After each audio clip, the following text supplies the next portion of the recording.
Hey, welcome to Venture Church. Very few of you have been here 18 years. There's a couple of you in the room that have been here that long. 18 years ago this Sunday, October 15th, was 18 years ago. We pulled up Starlight Cinema on Highway 29, and we had our very first public service.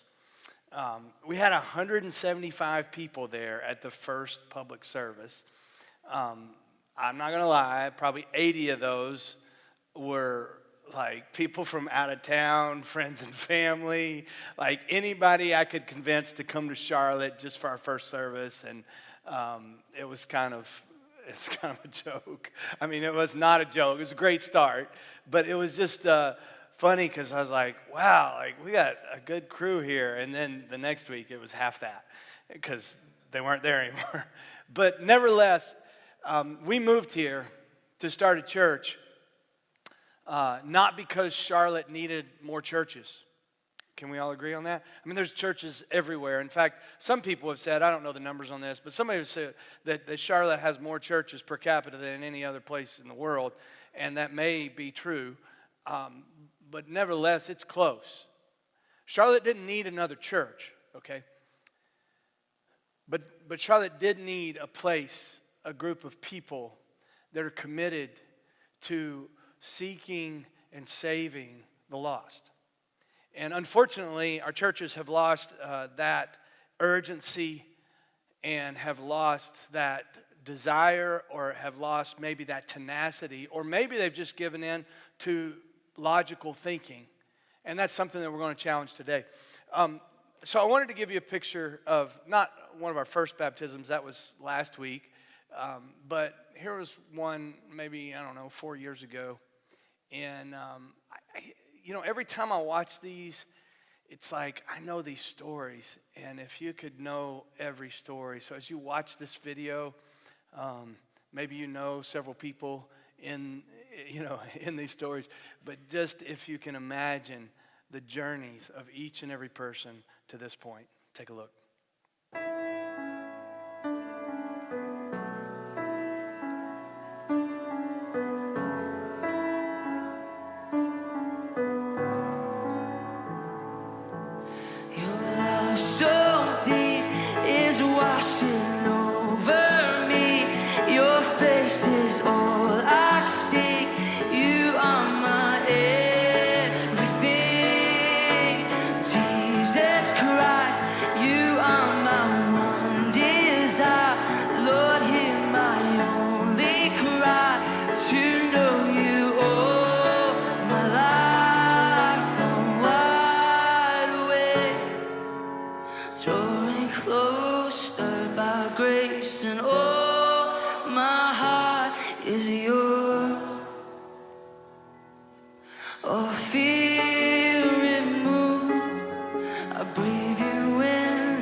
in our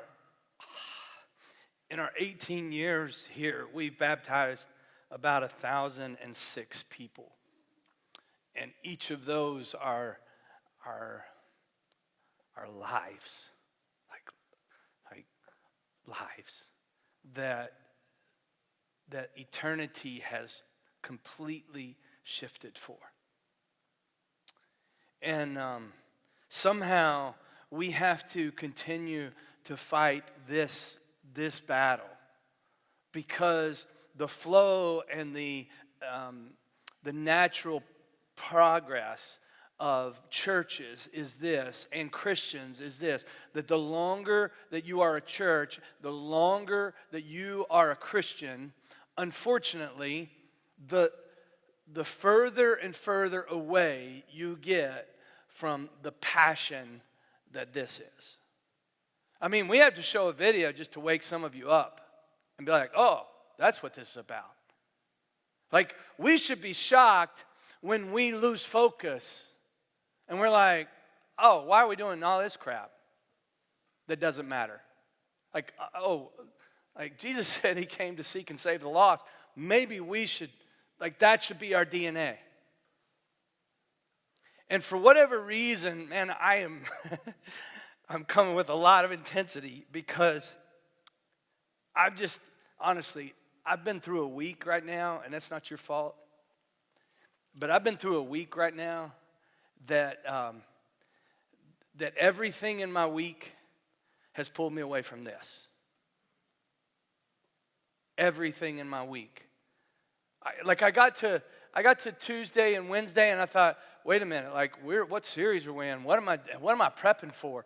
And I thought, oh, well, I'm going to get up on Sunday and have to speak about something that I'm not doing this week. Why? Because I'm doing my job. And that just continued. Because the natural flow of what is needed to lead and run a church isn't this, unfortunately. And see, we're talking about the next 1,000, and I'm telling you, the next 1,000, it should be easier. It should come quicker. It shouldn't take us 18 years. You know why? Because 18 years ago, we started with two families that said, hey, we're here to figure this out. Now, we've got 600 people that call this place my church. So we should blow through the next 1,000 in no time at all. But chances are, it might even take us longer than 18 years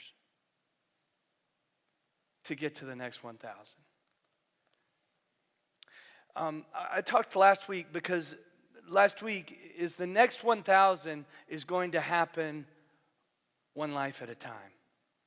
Listen, we don't do evangelism here, okay? We talk with journeys. Like, we don't do an invitation at the end, but listen, like, that doesn't mean that we're not open for conversation.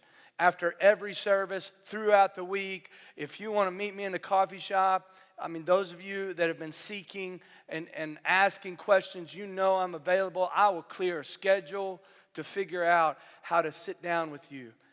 And other staff people will do the same thing. Other leaders in the church will do the same thing. Because our passion is to do this. And we know it's only going to happen one life at a time. See, we get in problems, I think, when we try to think, oh, let's lead 200 people to Christ at once.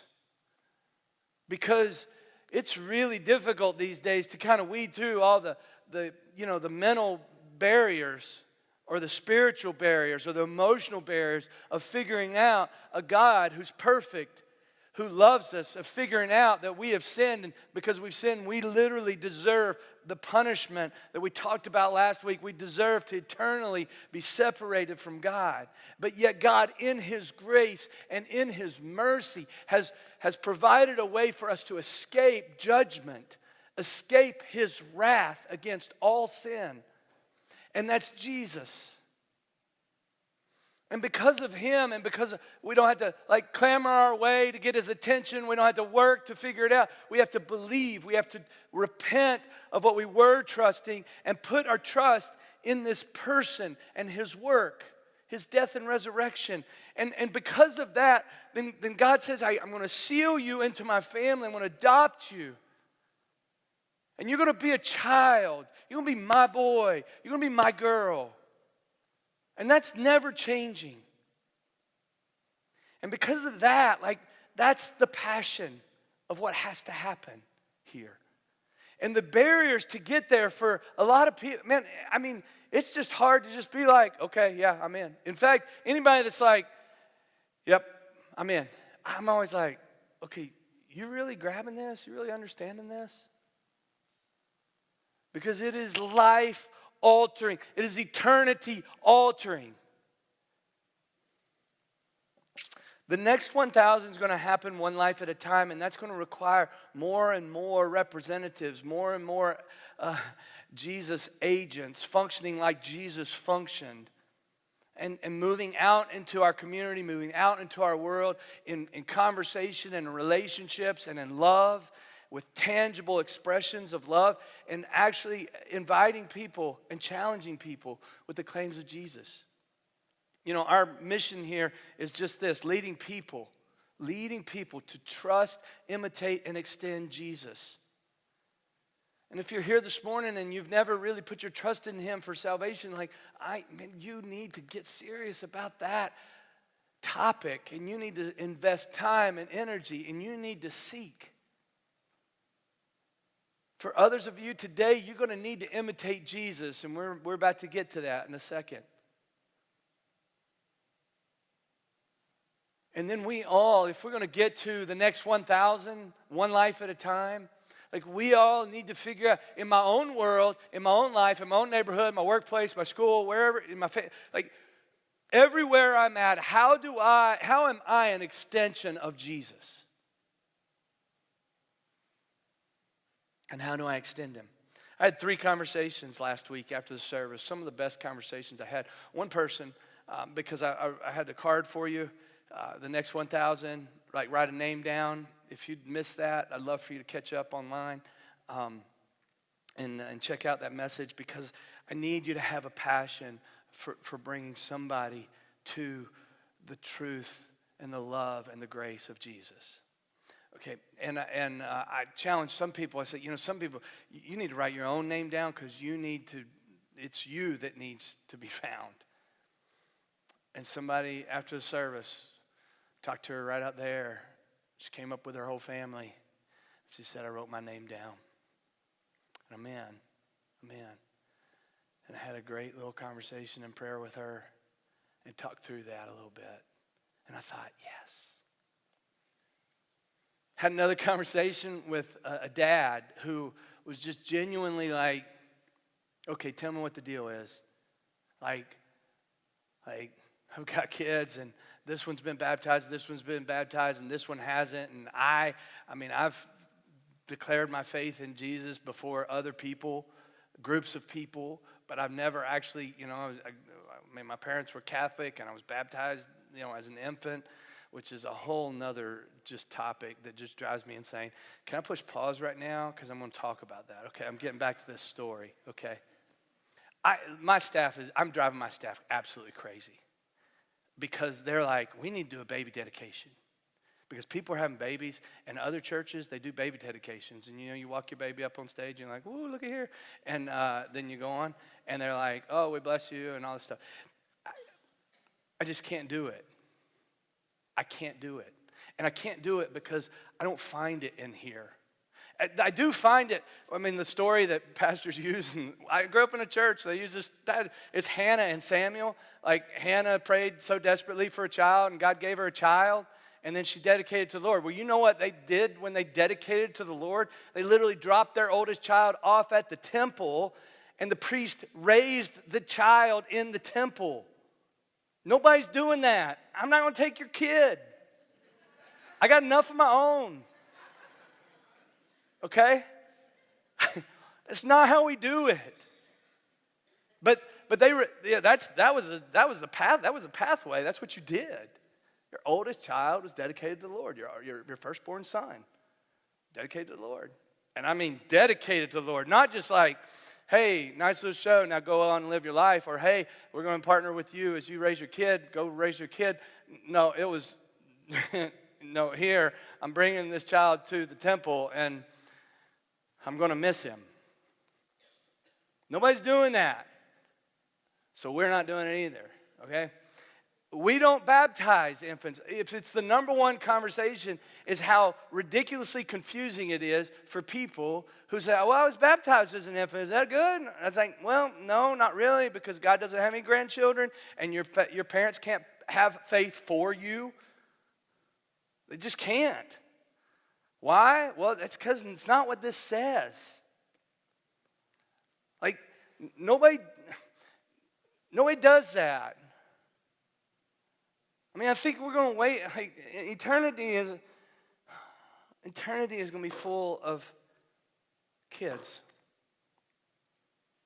whose parents thought, we're good, and communicated, hey, you're good, you're baptized. I got that covered for you when you're 8 days old. I know you don't have any idea what you're doing, but I got your back. And then those parents may be in heaven, but their child is going to be separated from God for all eternity. Because the enemy has deceived them through religious practice that you're okay. And I know I'm really stepping on some of your heritage.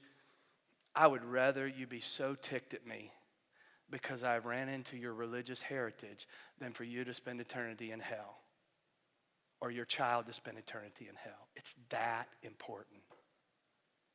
So we're not doing baby dedication, okay? I did find something that I could genuinely celebrate, like get excited about. And it's going to be really weird for you, but I'm just telling you, if we're doing anything, this is how we're doing it. And Mike mentioned it last week. It's like Genesis 1 celebration, and I thought, because I finally was like, okay, I know we need to celebrate. Man, I am excited about babies, okay? Trust me, I am.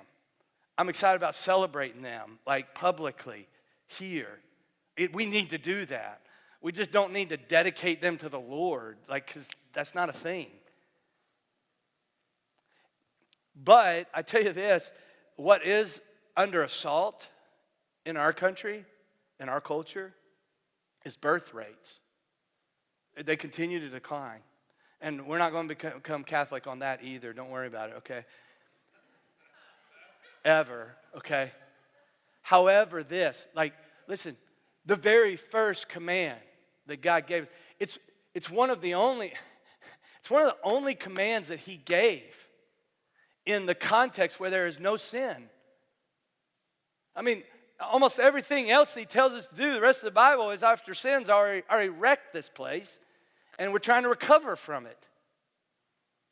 And the command is what? It's multiply, fill the earth. Multiply, fill the earth.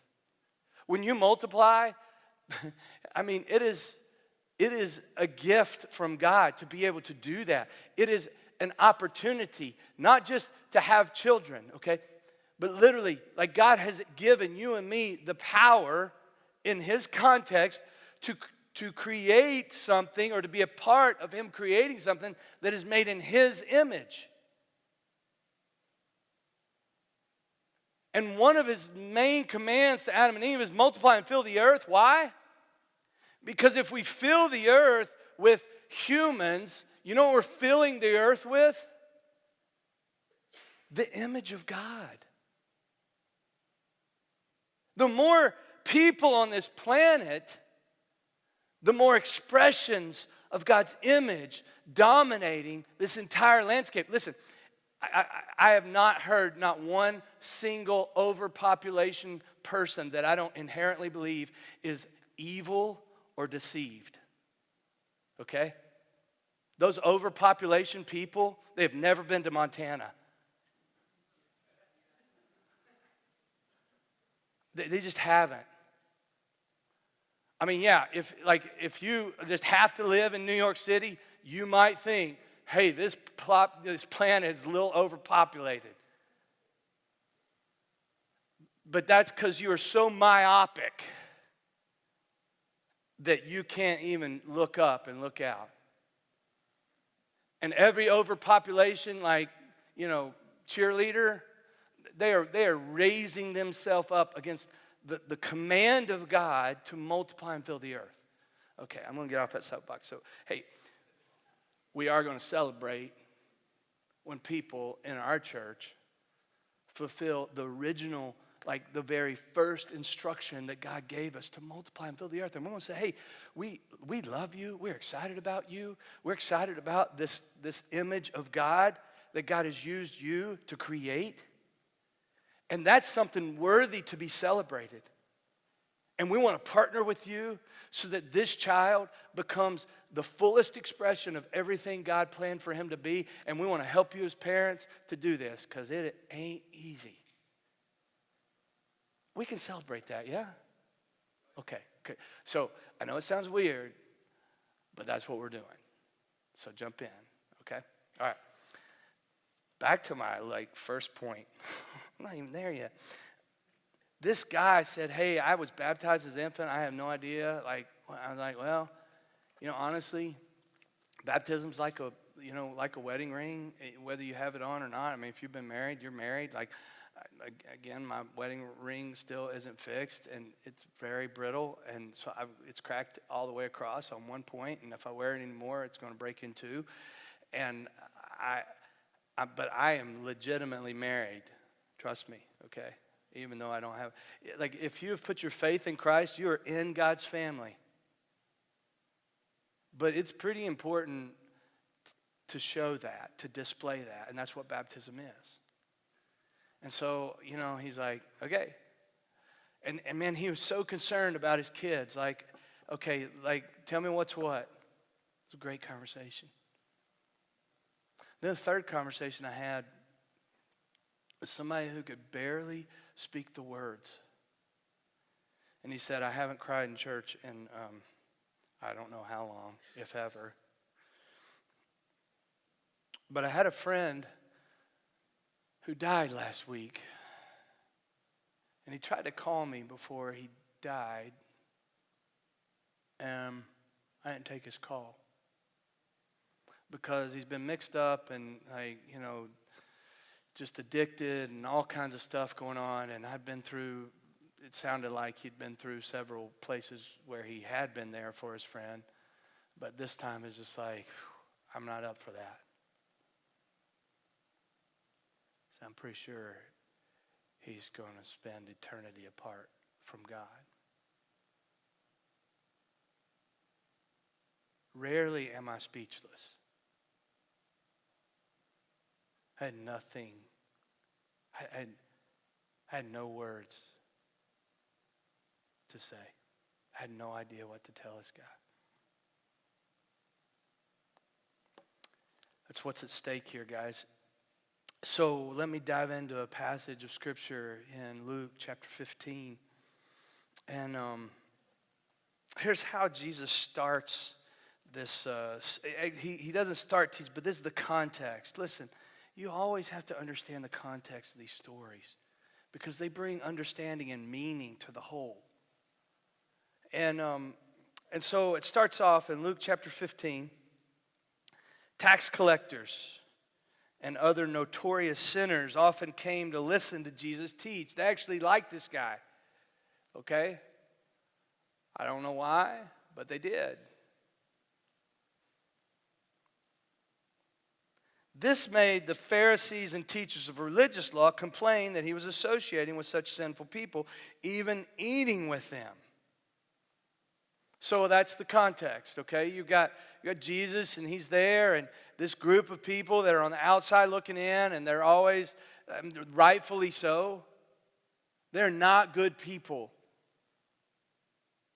And he hangs out with them. They come to hear him teach, and they like him. If lost people don't like you, you probably need to change a little bit, okay? Just saying. They like Jesus. If we want to imitate Jesus, there's something that's got to be inherently about us, Christ in us, that communicates that.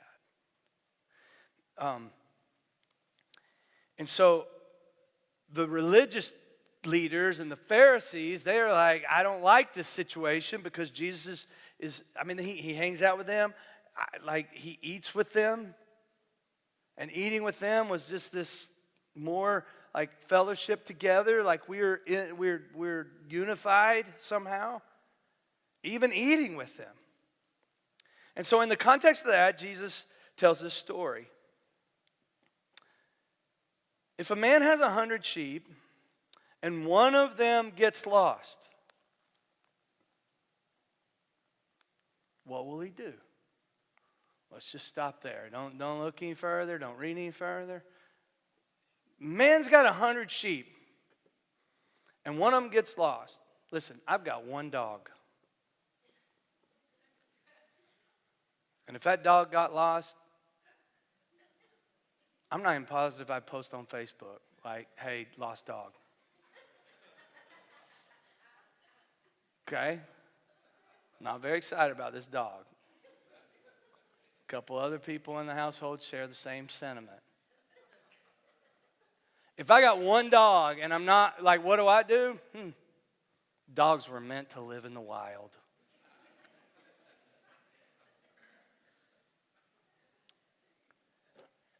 A guy's got 100 sheep, and one of them gets lost. I'm thinking it probably takes him a while even to figure out that one's lost. Yeah? You got 100. That's not like, I've got 8 kids. Now listen, when one of them gets lost, I'm paying attention. Okay, just trust me.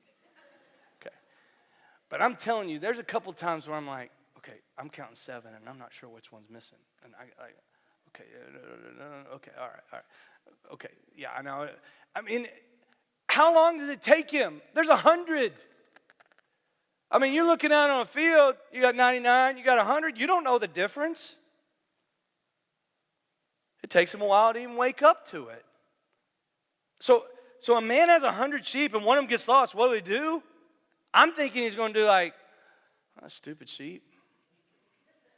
Sucks to be you. Seriously. Like, this, dumb sheep. Like, you're not ferocious. You're going to die. Safety's with the flock. I don't know what made you think that you're getting out and going to be okay, but you're not okay. And you know what? I hate it for you. Let's go on. I don't know. Maybe the shepherd's like, hey, I've got 99. And okay, this is a learning experience for me. I need to take better care of these 99. And maybe the 99 actually get more attention in that setting. A man has 100 sheep, loses one, what will he do? I'm thinking nothing. Just do better next time. That's the logical process here. And then Jesus is like, won't he leave the 99 others in the wilderness and go search for the one that's lost till he finds it? No, he won't. Leave 99? Guys, this makes zero sense. None. Is illogical, is totally irrational. I read every commentary I could find on this, and all of them cheat on it. All of them are like, well, I'm sure he put other shepherds in place to care for the 99 as he walked out to the one, because that would be stupid for him not to. And I'm like, I don't think that's the story that Jesus tells.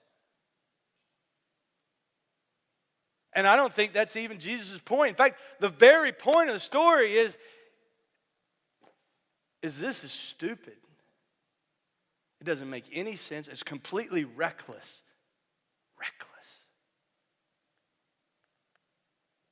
Leave the 99. Let me just keep going. And search. Okay, guys, your wife calls you at home and says, hey, honey, I can't find something. Will you search for it? Would you call it searching what you do? Or would you call it looking? Or would you call it glancing? No, I hadn't seen your purse. I don't see it anywhere. Well, where are you? I'm upstairs. Well, it's probably not upstairs right beside you, David. Why don't you go look for it? Okay. Look outside the bed. Nope, don't see it anywhere. Sorry. What? Search for it. We got a couple kids that they can't find things. And honestly, they look for things.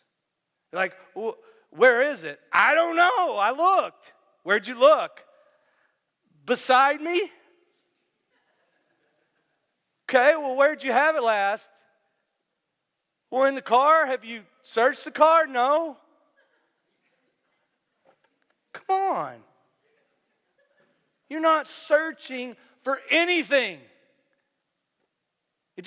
You're just glancing around and it's not there. This shepherd, he's leaving the 99, and I'm honestly, okay, 99, oh crap. Okay, recount 99, recount 99, golly, stupid sheep. And we're done. Okay, come on, 99, let's go. Like, I'm looking,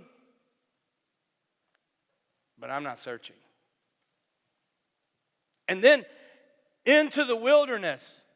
Now we're in dangerous territory. Now we're in places where I'm putting my own life in danger. I'm putting my own self at risk here. Golly, I gotta go. Search. And he searches until he finds it. What's the end game here? Well, I'm gonna search this for an hour. I'm gonna search this for a day. No, he searches until he finds it.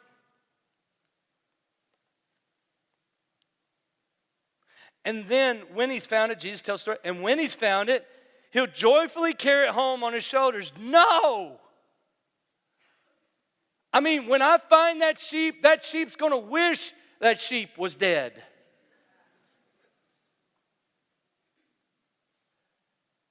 Because I'm not joyfully carrying it home. Are you kidding me? You know how long it took me to find you, dumb sheep? If you ever do this again, you are going to die. Because either the wolf's going to get you, or when I find you again, you're going to taste good. You're going to scold it, drag it, whip it. Okay? Like, none of those things are happening with joy.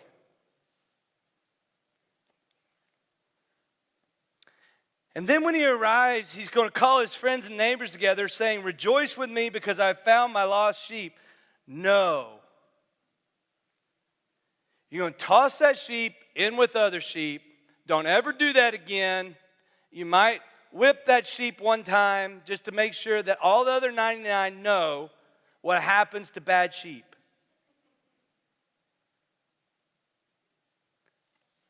And if you do call your friends, you know what stupid sheep I got? Let me tell you what one of them did.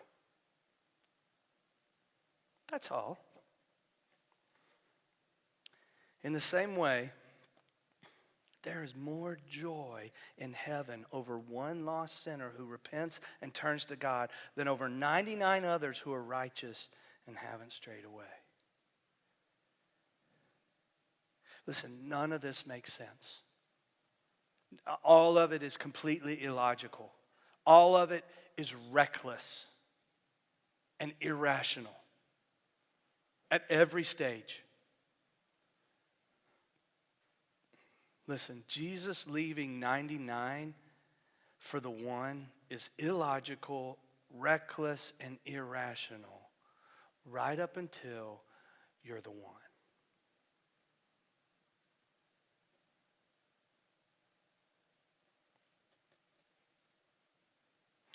You see, like when we are the one,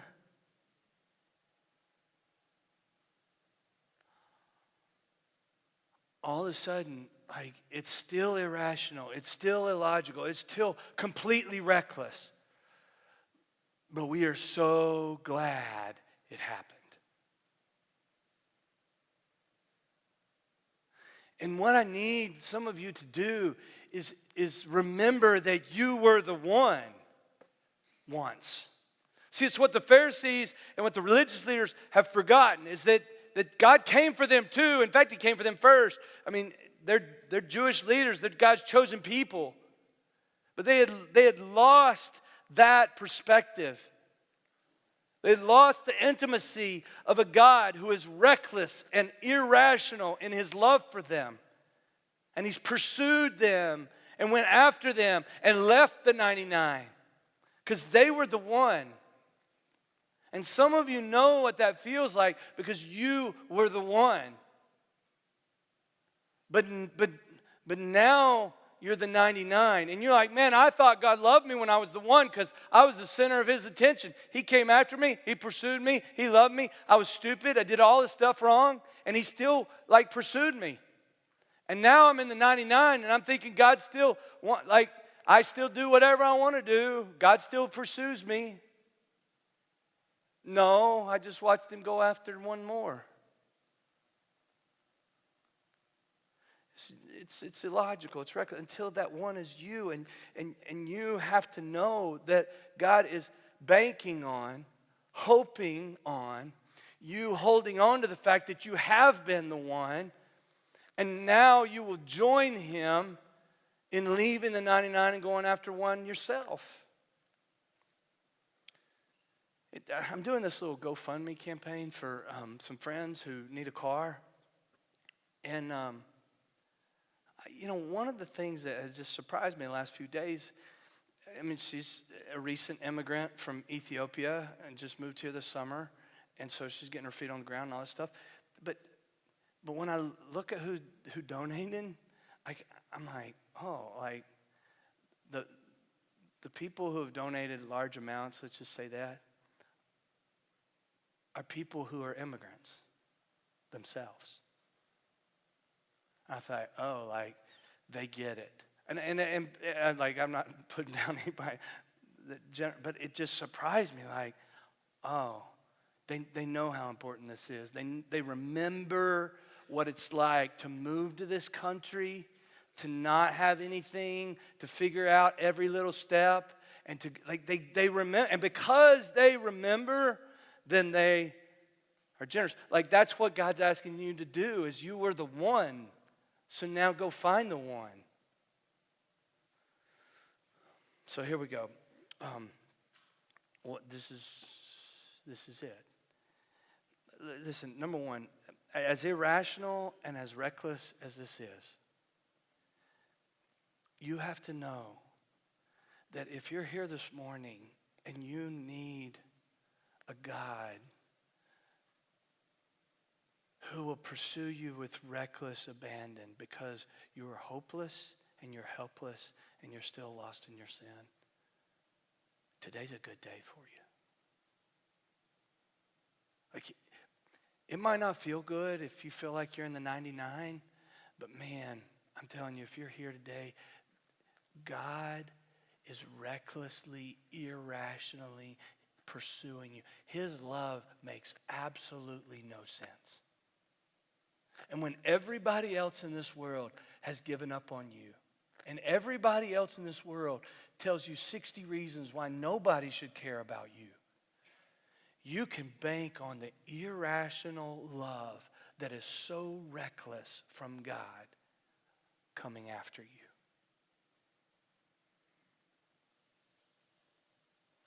Second thing, I'm fighting this battle all the time, but in my heart of hearts, you have a pastor who's going to leave 99 and go after the one.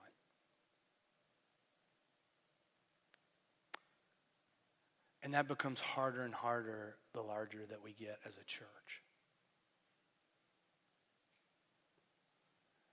And I know people are like, David, that doesn't make any sense. Man, you got to take care of the church, and you got to shepherd and be that. And I'm like, yeah, I got to shepherd. Well, be a good shepherd. Well, what do good shepherds do? Well, they take care of the sheep. But what if one of them gets lost? Well, you got 99. Go. I mean, I listen to pastors all the time about this, and I'm like, listen, and they come to me and they're like, hey, my church, we just can't grow. I'm like, well, great. Where are you leaving 99 going after one? What do you mean? I got 50 people here. I'm taking care of them the best I can. Well, that's your problem. I can't count the number of people in 18 years that have been frustrated with me as their pastor. And I get it. I honestly get it.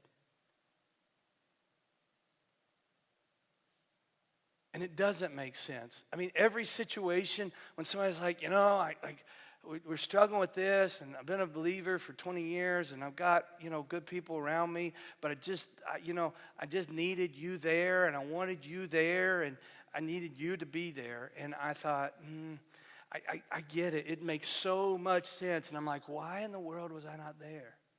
I remember somebody whose parent passed away, like clear as day. And man, I had this like ridiculous choice to make, and the funeral was like 3 hours away, or it wasn't the funeral, it was receiving friends, and I didn't go. I didn't go.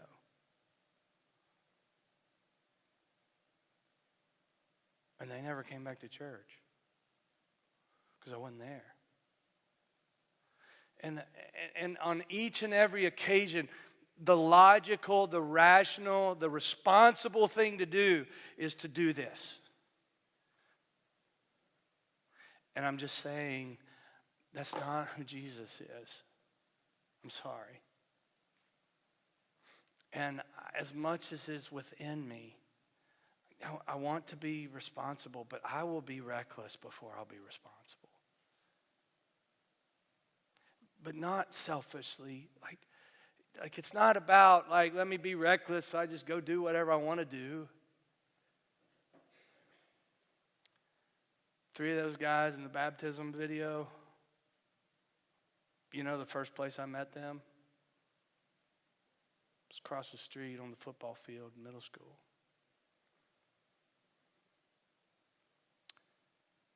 And I thought, yeah, that's where it started. Who knew? Who knew?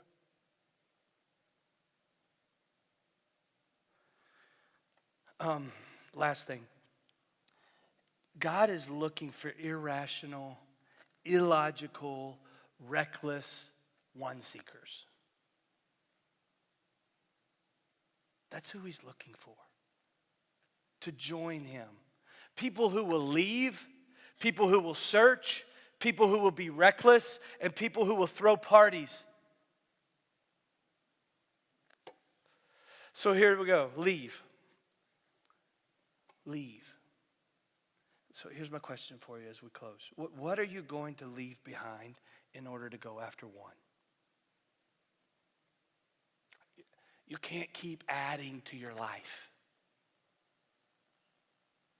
What are you going to leave in order to go after the one? Number 2, who do you need to hang out with, grab a meal with, search? Not just look, not just look. Not just be like, there's a lot of lost people out in this world. No, I've got a name. And I'm on a mission. And it's a seek and save mission. Who will you search for? I know it doesn't make sense. I know it's irrational. I know it's illogical. Who will you search for? Third thing. How do you need to be more reckless in going after the one? Listen, we talk about love loud. What I mean by loving loud is loving in surprising and often reckless ways. Where people are like, wow, that doesn't make sense. That's irrational. That's illogical. That's reckless. Yeah, it's reckless. Why do you do that? Because we love you.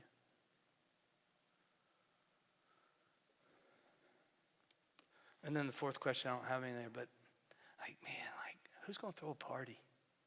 I mean, a party for the one. People in this world, they need one person who's willing to throw a party for them. Who will say, you're worth it. You're worth it. Guys, this next 1,000, most of that's going to be determined by how many of you in this room take up that challenge. Most of that's going to be determined by how many of you leave 99, as irrational and as reckless as that sounds. Search, search, search.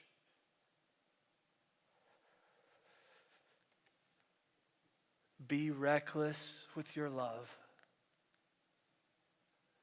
and throw parties for people that respond.